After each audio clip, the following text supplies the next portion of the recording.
السلام علیکم عزیز طلباء و طالبات، آج میں پھر آپ کی خدمت میں حاضر ہوا ہوں ہمارے اس درس و تدریس کو قائم رکھا جا سکے۔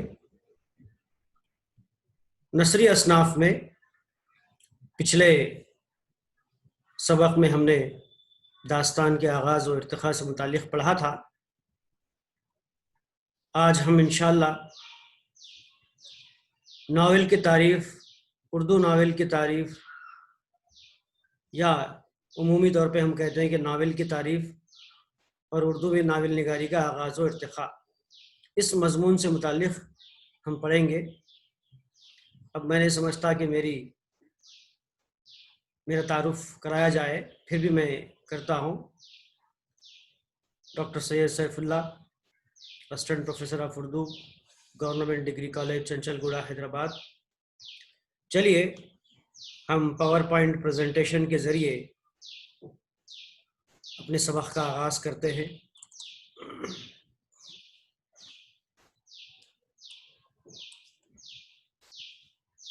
یہ ہمارا پاور پوائنٹ پریزنٹیشن شروع ہو چکا ہے۔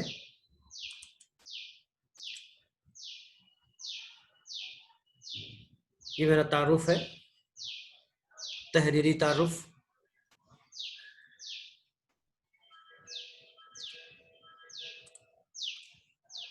مطالعہ ادب، تیسرا سمسٹر، حصہ دوم، سال دوم، برائے زبان دوم۔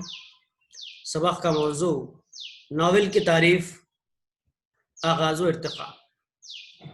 میں نے یہاں پر عمومی طور پہ کہا ہے، چونکہ ہم اردو زبان کے طالب علم ہیں، اس لیے میں نے اردو ناول کے آغاز و ارتقاء نہیں لکھا، صرف آغاز و ارتقاء لکھا ہے۔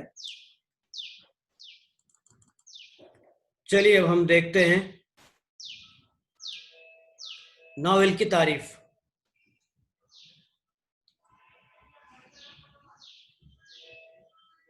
لفظ ناول اطالوی زبان کے لفظ ناویلا سے ماخوذ ہے۔ اب جب یہ انگریزی میں آ گیا تو ناول بن گیا، جس کے معنی نئے کے ہیں، نئی چیز کے ہیں۔ داستان کے بعد یہ چیز نئی تھی، اس لیے اس کا نام نئی، انوکھی یا نرالی رکھا گیا۔ ناول انگریزی ادب کے راستے سے اردو میں داخل ہوا، اور اردو والوں نے اسے من و عن استعمال کیا ہے، اس میں کوئی تبدیلی نہیں کی انہوں نے۔ انگریزی لفظ ناول کو NOVEL، ناول کو من و عن اسی طرح جوں کا تو رکھا، ناول ہی استعمال کیا ہے۔ بعض الفاظ ایسے ہوتے ہیں جس کا کوئی ترجمہ یا اس کا بدل نہیں ہو سکتا، اس کو اسی طرح رکھا جائے تو اس کا حسن برقرار رہے گا، ورنہ اس کی روح ختم ہو جائے گی۔ یہ ناول بھی انہی الفاظ میں سے ہے کہ ناول کو ناول ہی کہا جائے تو بہتر ہوگا، چاہے وہ اردو ہو، انگریزی ہو، یا پھر عربی فارسی ہو، تو اس کو ناول ہی رکھا جائے تو بہتر ہے۔ یہ ماہر لسانیات اور ادیبوں نے بھی اس کو بجا سمجھا ہے، اسی وجہ سے اس کو ناول ہی نام رکھا، تبدیلی نہیں ہوئی اردو میں۔ اردو میں تو اس کو قصہ کہانی کہتے ہیں۔ اردو کے ادیبوں نے جب انگریزی ناولوں کو دیکھا تو اس انداز کو پسند کیا، ناولوں کا انداز پسند آیا اردو کے ادیبوں کو، بہت متاثر ہوئے، اور انہوں نے اس کو اپنا لیا۔ اس وقت داستانیں تھیں، داستانوں کا راج چل رہا تھا، لیکن انگریزی زبان سے جیسے ہی ناول آیا، اس کو پڑھنے کے بعد داستانوں کو خارج کر دیا گیا، ناول کو ہی اپنا لیا گیا۔ جیسے کہ ہم نے دیکھا کہ لفظ ناویلا سے ماخوذ ہے اطالوی زبان کے، اور اس چیز کے نئے کے، داستان کے بعد یہ چیز جو نئی آئی تھی، اسی لیے اس کو نیو کہا گیا، نیا کہا گیا تھا۔ اب ہم دیکھتے ہیں کہ اصطلاحی زبان میں ناول کس کو کہتے ہیں۔ ناول ایک ایسا نثری قصہ ہے جس میں اپنی حقیقی زندگی پیش ہوتی ہے. واقعات حقیقی نہ ہونے کے باوجود حقیقت کی نشاندہی ضرور کرتے ہیں. داستان ایک خیالی دنیا تھی، لیکن اس کے برعکس ناول میں حقیقی زندگی کی تصویر کشی کی جاتی ہے. داستانوں میں خواب و خیالی باتیں ہوا کرتی تھیں، مافوق الفطرت باتیں ہوا کرتی تھیں، لیکن ناول میں انسانی زندگی کی حقیقی تصویروں کو پیش کیا جاتا ہے. اب دیکھتے ہیں، ہم آگے بڑھتے ہیں.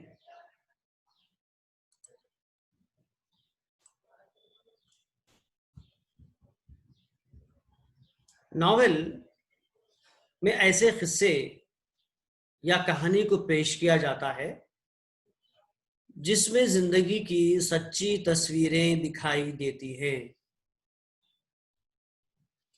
یعنی قصہ ایسا ہوگا، کہانی ایسی ہوگی کہ دیکھنے والے کو، پڑھنے والے کو اور سننے والے کو ایسا لگے گا کہ یہ خیالی کردار نہیں، بلکہ یہ خیالی کہانی نہیں ہے، بلکہ یہ زندگی، انسانی زندگی کی سچی تصویر ہے. ہاں، ایسا ہو سکتا ہے، کوئی کہانی سننے کے بعد ایسا کہے گا کیا اس میں کوئی تعجب کی بات نہیں ہے، یہ تو میرے ساتھ بھی ہوا ہے، ایسا واقعہ میرے ساتھ بھی ہوا ہے.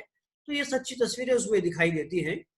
سماج میں پیش آنے والے یا پیش آئے ہوئے واقعے کو بھی ناول کی شکل میں پیش کیا جاتا ہے.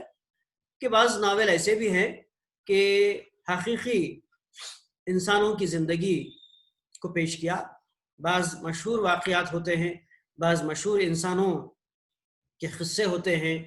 ان قصوں کو بھی ادیبوں نے اپنے ناول کا موضوع بنایا. اب ظاہری بات ہے، کسی انسان کی زندگی کو ناول کا موضوع بنایا جاتا ہے تو وہ من و عن نہیں رہے گا، اس میں کچھ نہ کچھ تھوڑی تبدیلی ضرور آئے گی. ناول میں حقیقت نگاری کو مد نظر رکھا جاتا ہے. پہلی شرط، ناول کی پہلی شرط یہ ہے کہ اس میں حقیقت نگاری کو مد نظر رکھا جائے، جو سماج کے لیے قابل قبول ہو. اس کے برخلاف ہم ناول کے برخلاف ہم داستان میں دیکھتے ہیں کہ اس میں خواب و خیال کے کردار ہوا کرتے ہیں. لیکن ناول میں داستان کے جو خواب و خیالوں کے کرداروں کو ہٹایا گیا، بلکہ سماج میں جیتے جاگتے زندہ کرداروں کو کہانی کے طور پر پیش کیا گیا. ان سے زندہ کرداروں کی بنیاد پر کہانی لکھی جاتی تھی، لوگ اس کو قبول کرتے تھے. اس کے علاوہ دوسرا جواز نہیں ہوتا، کیونکہ کردار ایسے ہوتے ہیں کہ جیتے جاگتے سماجی تصویر ہوتے ہیں. ناول کا فن طویل نہیں ہوتا. کسی بھی ناول کو کامیاب بنانے کے لیے اس کے چند اجزاء ہیں، درج ذیل میں ہم پڑھیں گے ان اجزاء کا ہونا ضروری ہے. ان اجزاء میں سے کسی ایک کو بھی اگر ہم نکال دیں یا خارج کر دیں تو پھر وہ ناول کامیاب نہیں ہوگا. اب دیکھتے ہیں ناول کے اجزاء میں پہلا جز قصہ یا کہانی ہے. قصہ عربی لفظ ہے، کہانی تو ہم ہندی میں کہتے ہیں.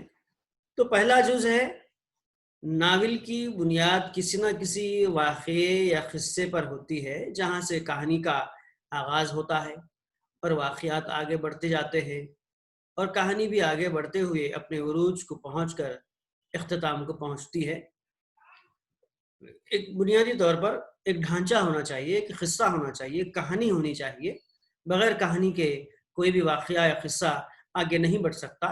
لہٰذا کسی واقعے یا قصے کو کہانی میں رکھنا ضروری ہوتا ہے. کہانی اس وقت کہانی بنے گی جب اس کے اندر کچھ ہو. کچھ واقعہ ہی نہیں ہے، کچھ قصہ ہی نہیں ہے، کچھ کہانی تو کیسے بنے گی؟ تو لہٰذا پہلا جز ہے قصہ یا کہانی بہت ضروری ہے ناول میں۔ اب دوسرا ہم دیکھتے ہیں، دوسرا جز کہ پلاٹ ہے۔ پلاٹ ناول میں ایک کے بعد ایک واقعات پیش آتے رہتے ہیں۔ دراصل ہم ناول پر غور کرتے ہیں تو ایک کے بعد ایک واقعات پیش آتے رہتے ہیں۔ ان واقعات کو ناول نگار ترتیب دیتے ہوئے ایک لڑی میں جوڑتا ہے اور جوڑ کر پیش کرتا ہے۔ واقعات کی اسی لڑی کو پلاٹ کہتے ہیں۔ ایک کے بعد ایک دیگر واقعات ہوتے جاتے ہیں، ایک واقعے کا تعلق دوسرے واقعے سے ہوتا ہے، ایک واقعے کا ربط دوسرے واقعے سے ہوتا ہے، تسلسل ہوتا ہے اس کے اندر۔ اس کو طریقے سے سلیقے سے پیش کرنے کا نام ہی پلاٹ ہے۔ پلاٹ میں ایک قصہ ہوتا ہے یا ایک سے زیادہ قصے بھی ہو سکتے ہیں، ایک سے زیادہ قصے بھی ہوتے ہیں جو ایک ساتھ چلتے رہتے ہیں۔ ایک اچھا ناول نگار ہی ایک سے زائد قصوں کو اپنے قابو میں رکھ سکتا ہے، ورنہ کہانیوں میں جھول پیدا ہو جاتا ہے۔ دراصل ایک منجھا ہوا ناول نگار، قلمکار ناول نگار ہی ایک سے زیادہ کہانیوں کو ساتھ ساتھ لے کر چل سکتا ہے، ورنہ ایک عام ناول نگار تمام کہانیوں کو قابو نہیں رکھ سکتا۔ اب جب کوئی ناول نگار اپنی کہانیوں کو قابو میں نہیں رکھ سکتا تو پھر وہ کہانی ناکامیاب ہو جائے گی، اس میں جھول پیدا ہو جائے گا کہ پڑھنے والے کو ایسا لگے گا کہ یہ کہانی تو یہاں تک تو رک گئی تھی، پھر اس کہانی کا کیا ہوا؟ بس وہی کہانی آگے بڑھتی جا رہی ہے۔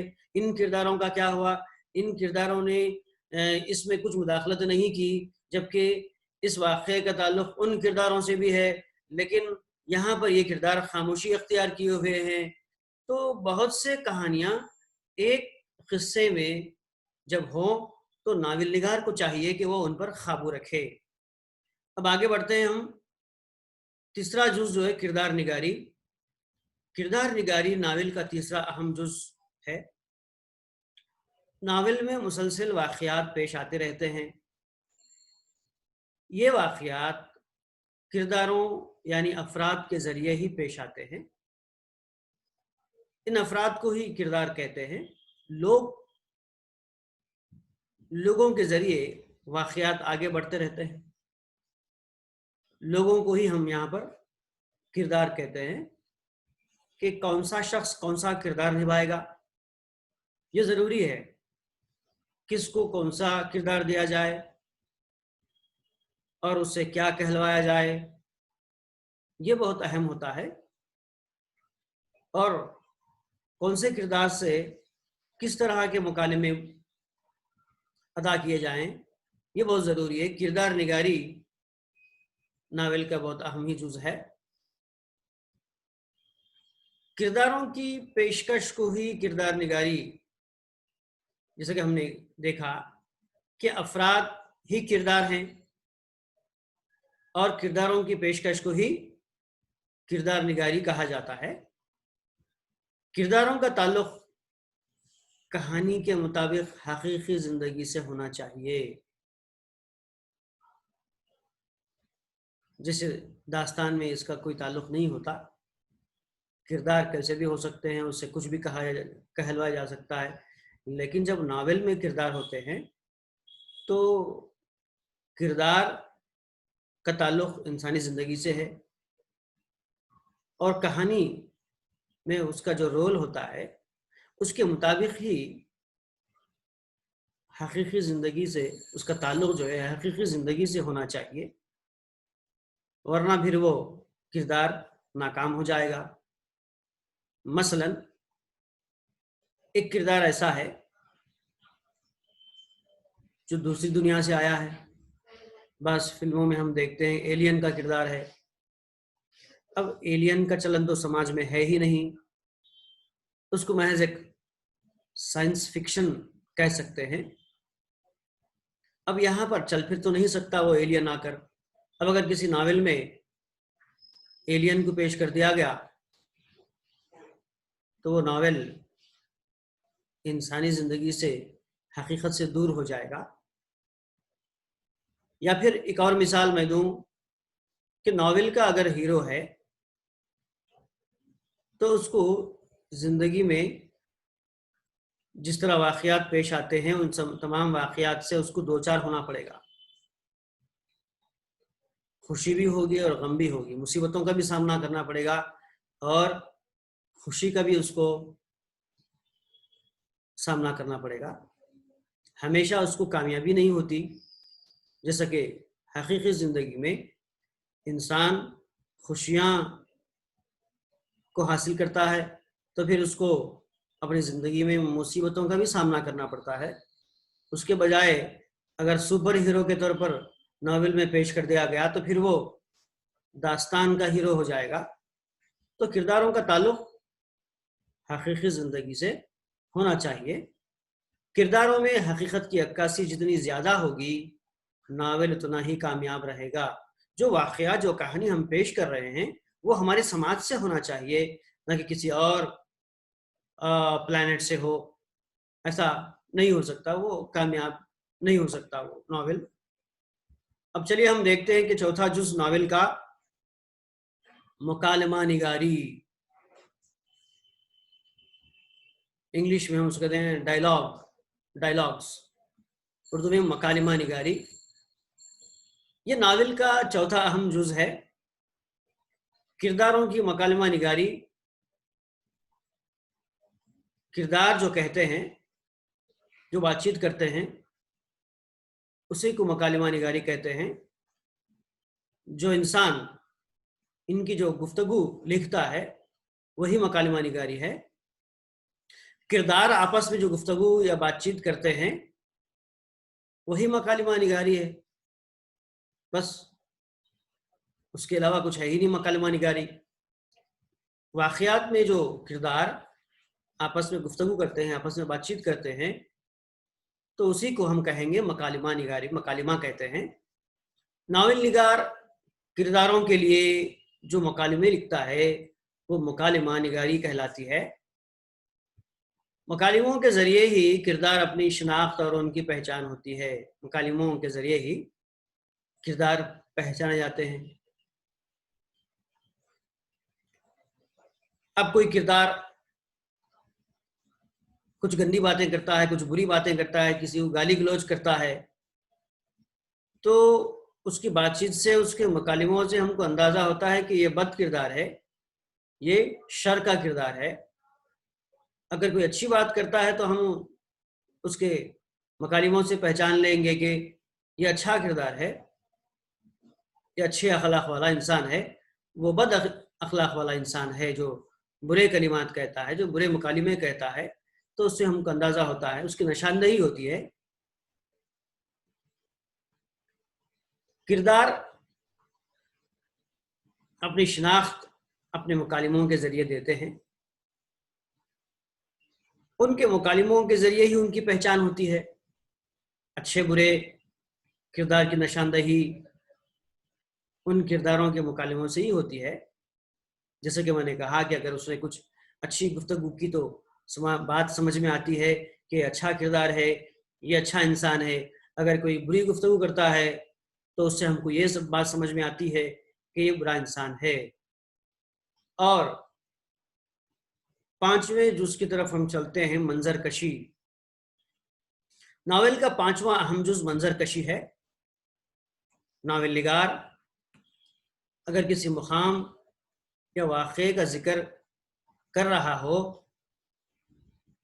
تو وہ اس مقام کی منظر کشی اس طرح کرتا ہے جیسے کوئی تصویر قاری کے سامنے آ گئی ہو.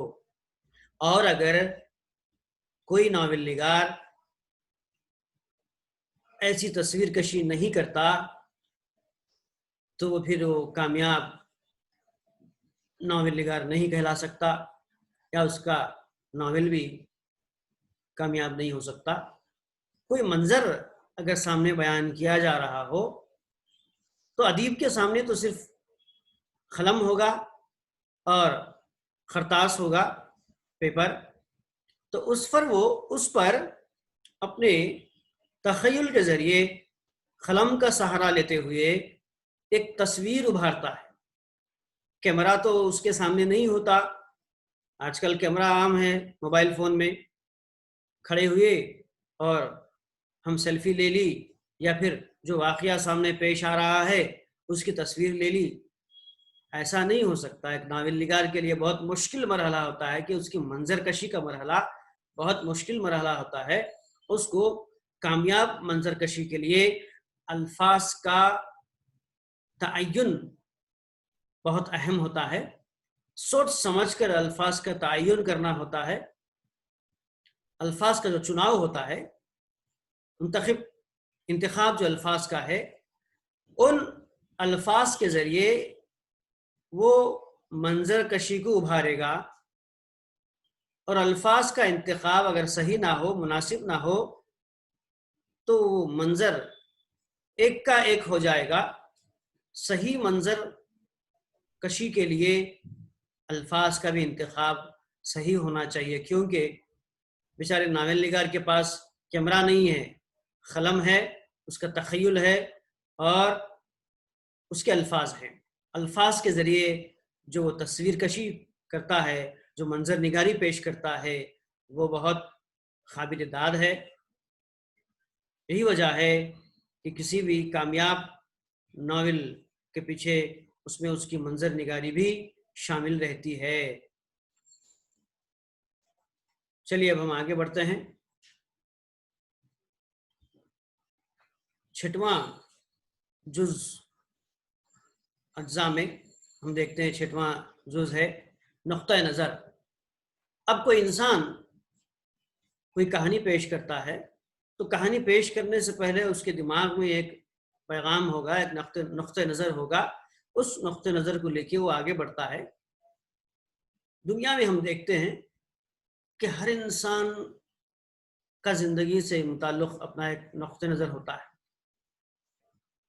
ہر انسان زندگی کے بارے میں کچھ نہ کچھ ایک رائے رکھتا ہے، اپنا ایک خیال رکھتا ہے، اپنا ایک تصور رکھتا ہے، اپنا ایک نقطۂ نظر رکھتا ہے. اب اگر وہ کوئی فنکار یا ناول نگار ہو تو ضروری ہو جاتا ہے اس کے لیے کہ وہ اپنے ناول میں زندگی سے متعلق کسی نقطۂ نظر کو پیش کرے، کسی پیغام کو لوگوں تک پہنچائے. چونکہ ناول لوگوں کے وسیع گروہ تک پہنچنے کا ذریعہ ہے. اگر میں ایک فرد کسی دوسرے فرد سے کہوں گا تو وہ صرف ایک ہوگا، لیکن جب ناول نگار کچھ اپنا نظریہ پیش کرتا ہے زندگی سے متعلق تو وہ بہت سے سماج کے ایک وسیع گروہ تک بات پہنچتی ہے. لوگ اس سے اثر انداز بھی ہوتے ہیں. لوگ اچھے ناولوں کو پڑھ کر متاثر ہوتے ہیں. ایسا ماضی میں ہوا بھی ہے اور اس پر عمل بھی کرتے ہیں. نقطۂ نظر کو پیش کرنے کا طریقہ ایسا ہونا چاہیے کہ وہ غیر محسوس طریقے سے ہو. قاری کو ایسا محسوس نہ ہو کہ یہ ہمارے سر پر تھوپا جا رہا ہے، ان کا نقطۂ نظر ہمارے دماغ میں ٹھونسا جا رہا ہے. ایسا محسوس نہیں ہونا چاہیے، بلکہ کہانی کے اندر ہی ایک ایسا پیغام ہو کہ وہ غیر محسوس طریقے سے قاری پڑھنے والا اس کو ایک پیغام کے طور پر نہیں بلکہ ایک کہانی کے طور پر محسوس کرے اور اس کو اپنی زندگی میں اپنانے کی کوشش کرے. یہ بہت بڑا کامیاب فنکار ہوگا جو اس طرح سے پیش کرتا ہے. لیکن بجائے اس کے بعض لوگ اپنے نقطۂ نظر کو اس طرح پیش کرتے ہیں، شروع سے ہی وہ نقطۂ نظر ان کے فن پر حاوی نظر آتا ہے. اگر نقطۂ نظر فن پر حاوی ہو جائے تو ناول کا حسن اپنے ہاتھوں سے جاتا رہتا ہے، حسن متاثر ہو سکتا ہے. مثال میں پیش کرتا ہوں، جیسا کہ نذیر احمد کے ناولوں میں ان کے فن پر نقطۂ نظر حاوی نظر آتا ہے. میرا یہاں پر مقصد ان کی تنقید نہیں ہے، ایک مثال پیش کرنا ہے۔ ان کے جتنے بھی ناول ہیں ان میں اصلاحی پہلو زیادہ کارگر ہے۔ یہ الگ بات ہے، تنقید میں جانا نہیں چاہتا۔ مثال کے طور پر میں نے کہا تھا کہ ان کے فن پر ان کا نقطہ نظر حاوی نظر آتا ہے، جیسا کہ نذیر احمد کے ناولوں میں ان کے فن پر میں نے کہا تھا کہ ان کا نقطہ نظر حاوی ہے۔ تو کہنے کا مطلب یہ ہے کہ نقطہ نظر کو پیش کرنا بھی ضروری ہے، لیکن پیش کرنے کا طریقہ ایسا ہو کہ وہ غیر محسوس طریقے سے ہو، ایک ایسے طریقے سے پیش کیا جائے کہ وہ کہانی کا ایک حصہ لگے، ورنہ پھر وہ اصلاحی تحریک ہو جائے گی۔ اب ہم دیکھتے ہیں، آگے بڑھتے ہیں۔ ناولوں کے اقسام، مواد کے اعتبار سے ہم ناولوں کی تقسیم کر سکتے ہیں۔ ناول کی فضا اگر خوشی سے تعلق رکھتی ہے یا خوشی کی فضا میں ناول ختم ہوتا ہے تو اس ناول کو تربیہ ناول کہتے ہیں۔ اس کے برخلاف اگر ناول غمگین انداز میں ختم ہوتا ہے، غم پر ختم ہوتا ہے، تو ایسے ناول کو المیہ ناول کہتے ہیں۔ اس کے علاوہ دونوں چیزیں اگر اس کے اندر شامل ہو جائیں، خوشی اور غم اس کے اندر شامل ہو جائے، تو ایسے ناول علم تربیہ ناول کہلاتے ہیں۔ ملے جلے انداز میں دونوں تاثرات اس کے اندر ہوں، غم اور خوشی، تو اس کو علم تربیہ ناول کہتے ہیں۔ چلیے ہم اصل مدعے کی طرف آتے ہیں، اصل مقصد کی طرف آتے ہیں۔ اردو ناول کا آغاز و ارتقاء، ناول کا آغاز کن حالات میں ہوا اور اس کا ارتقاء کیسے ہوا، دیکھتے ہیں۔ جیسا کہ ہم جانتے ہیں اردو ناول کا آغاز انگریزی ادب کے ذریعے ہوا تھا۔ یہ انگریزی ادب کے ذریعے اردو زبان میں داخل ہوئی یہ صنف ناول۔ اردو ادب میں ناول سے قبل داستانیں موجود تھیں۔ وقت اور دور کے گزرنے کے ساتھ ساتھ زندگی سے متعلق لوگوں کے خیالات اور نظریات میں تبدیلی رونما ہونے لگی، ان کی سوچ، ان کے نظریات بھی تبدیل ہوتے رہے۔ اس میں وقت کا بہت بڑا عمل دخل ہوتا ہے، ایک بہت بڑا جنریشن گیپ ہوتا ہے، ایک خلا پیدا ہو جاتی ہے، ایک وسیع خلا پیدا ہو جاتی ہے، جس میں ہر کسی کی پسند ایک نہیں ہوتی۔ آج سے 50 سال قبل کے لوگوں کی پسند ناپسند الگ ہوتی ہے، اب کے لوگوں کی پسند ناپسند الگ ہوتی ہے۔ تو اس طرح داستانی دور کے لوگوں کی پسند الگ تھی، لیکن ناول کے دور کے لوگوں کی پسند الگ ہوتی ہے۔ تو ناول ختم ہو گیا، انسان داستانوی خواب و خیال سے نکل کر حقیقت پسندی کی طرف مائل ہونے لگا۔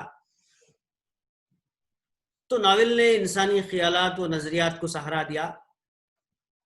ان کو ایک ایسے صنف کی تلاش تھی جو ان کے خوابوں کی تعبیر کو پورا کر سکے، ان کے نظریات کو لوگوں کے سامنے رکھ سکے۔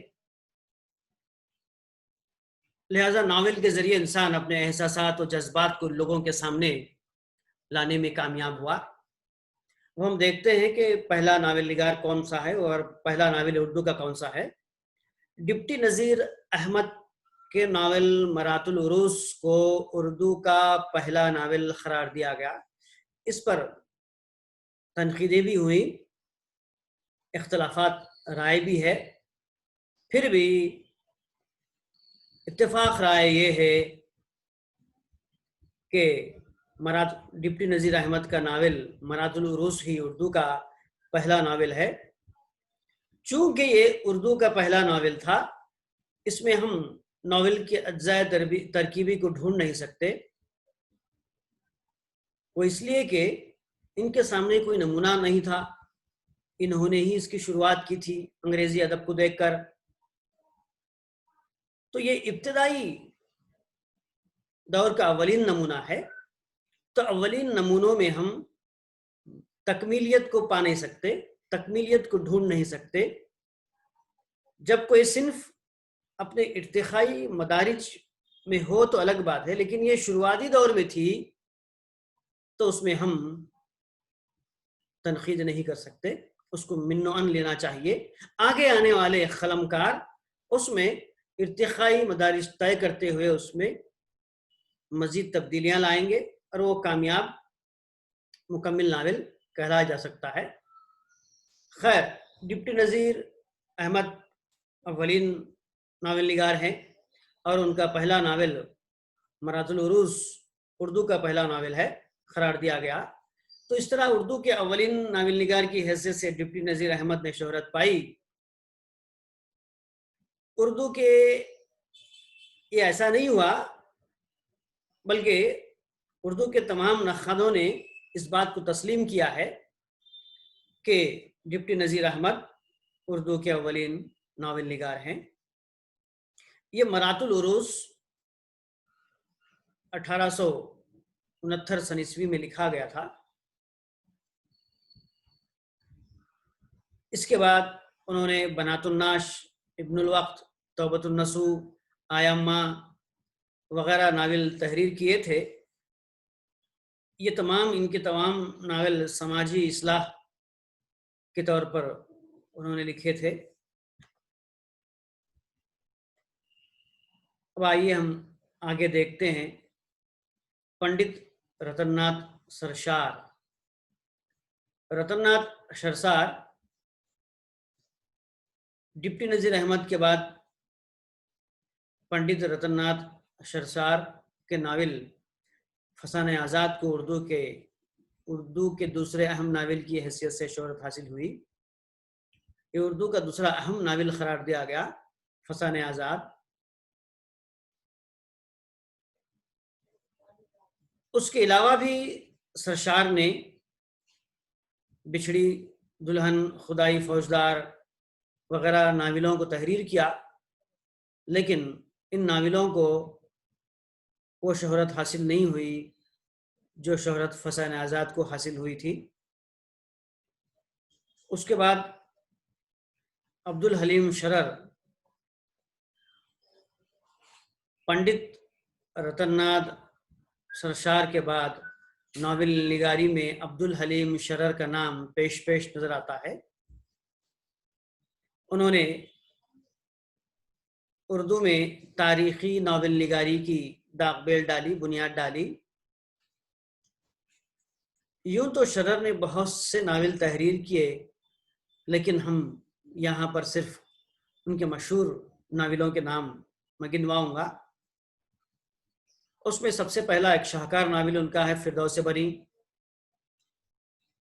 ملک العزیز ورجینا، فلورا فلورنڈا، حسن کا ڈاکو، فتح اندلیس وغیرہ اہم ناولوں میں شمار ہوتا ہے ان ناولوں کا۔ تاریخی ناول نگاری کی شروعات عبدالحلیم شرر نے ہی کی تھی۔ تاریخی واقعات کو انہوں نے اپنے ناولوں کا موضوع بنایا اور یہ کامیاب بھی رہے۔ اس کے بعد کا جو ناول نگار ہمارے سامنے آتا ہے اس ناول نگار کا نام ہے مرزا ہادی رسوا۔ مرزا محمد ہادی رسوا اردو ناول نگاری کی تاریخ میں ایک نئے باب کا آغاز کرتے ہیں۔ اس عہد میں ان کا مشہور ناول امراؤ جان ادا وجود میں آیا تھا۔ یہ ان کی شاہکار تخلیق ہے۔ اس کے علاوہ وہ کچھ اور نہ بھی لکھتے تو یہ ناول ان کے نام کو تا قیامت زندہ رکھنے کے لیے کافی ہے۔ ہر لحاظ سے یہ ناول کامیاب رہا ہے۔ اس میں ہم چونکہ جو ارتقائی مدارج طے کرتے ہوئے ناول مرزا ہادی رسوا تک پہنچا تو انہوں نے بہت اچھے انداز میں اس کو استعمال کیا ہے ناول کے پلیٹ فارم کو۔ اس میں ہم پلاٹ، کردار نگاری، مکالمے، منظر کشی، زبان و بیان، پیشکش اور پھر نقطہ نظر، یہ تمام چیزوں کو ہم اس میں دیکھ سکتے ہیں۔ ہر لحاظ سے اردو ادب کا یہ شاہکار ناول ہے، یہ ایک کامیاب ناول رہا ہے۔ راشد الخیری، انہوں نے ہندوستانی سماج کی مسلم خواتین کو موضوع بناتے ہوئے ان میں پائے جانے والی برائیوں کو، خرابیوں کو نشانہ بنایا تھا۔ انہوں نے اپنے ناولوں میں سماج کی دردناکی کو پیش کیا، جس کی بنا پر انہیں مصور غم کا خطاب بھی دیا گیا۔ وہ ایسی تحریر، ایسی تصویر کشی کرتے تھے غم کی کہ پڑھنے والا آپ دیدہ ہو جاتا تھا، آنسو بہاتے تھے، نکل آتے تھے آنکھوں سے۔ دراصل مسلم سماج میں جو خرابیاں پیدا ہوئی تھیں، ان خرابیوں کو دور کرنا چاہتے تھے۔ اس میں ہم اگر پڑھیں گے مشہور ناولوں کے نام تو ان کے سیدہ کا لال، آمنہ کا لال، صبح زندگی اور شام زندگی یہ اہم ناول ہیں۔ ایک ناول کا ایک چھوٹا سا حصہ میں پڑھ چکا ہوں۔ اس میں سوتیلی ماں کا آخری وقت بہت بہترین مضمون ہے، وہ میں نے پڑھا ہے ناول۔ اس میں ناول کا ایک چھوٹا سا حصہ ہے وہ سوتیلی ماں کا آخری وقت۔ اس میں بہت اچھے انداز میں ایک نصیحت دی گئی ہے کہ سوتیلی ماں کو کس طرح اپنے سوتیلے بیٹوں سے سلوک کرنا چاہیے۔ مختصر میں کہنا چاہوں گا کہ ان کی ناول نگاری ایک الگ انداز میں تھی، سماجی برائیوں کی طرف ان کی رغبت تھی۔ اب اس کے بعد کا جو ناول نگار ہمارے سامنے آتا ہے، بہت بڑے آن بان شان کے ساتھ آتا ہے۔ اس نے ایک انقلاب برپا کر دیا ناول نگاری میں۔ غالباً آپ سمجھ گئے ہوں گے، یا پھر اگر نہیں سمجھے ہیں تو میں ان کا نام بتا دیتا ہوں، منشی پریم چند۔ اردو ناول نگاری میں منشی پریم چند کے ناولوں نے ایک نئی راہ دکھائی تھی۔ انہوں نے سارے ہندوستان کو اپنے ناولوں میں پیش کیا۔ دیہات کا ماحول، کسانوں کے مسائل، جد و جہد آزادی اور سماجی بھید بھاؤ کی جھلکیاں ان کے ناولوں میں صاف دکھائی دیتی ہیں۔ ان کے مشہور ناولوں میں گاودان، نرملا، بازار حسن، جلوہ ایثار، گوشہ عافیت، میدان عمل اور بیوہ پریم چند کے مشہور ناول ہیں۔ اب آگے ہم چلتے ہیں ناول نگاری کے ارتقاء میں۔ نیاز فتح پوری کا نام آتا ہے۔ اردو ناول نگاری میں نیاز فتح پوری نے اپنے ناولوں شہاب کی سرگزشت اور شاعر کا انجام کے ذریعے رومانی ناول نگاری کا آغاز کیا۔ اس کے بعد ہم دیکھتے ہیں ترقی پسند ناول نگار۔ ترقی پسند ناول نگاری کا دور آتا ہے۔ ترقی پسند ادیبوں نے ناول نگاری میں ہر قسم کی حقیقتوں کو ناولوں میں پیش کیا۔ کرشن چندر مثال کے طور پر ہم دیکھتے ہیں، کرشن چندر، ان کا ناول شکست، عصمت چغتائی کا ناول ٹیڑھی لکیر، ایک اور عزیز احمد کا ناول گریز، سجاد ظہیر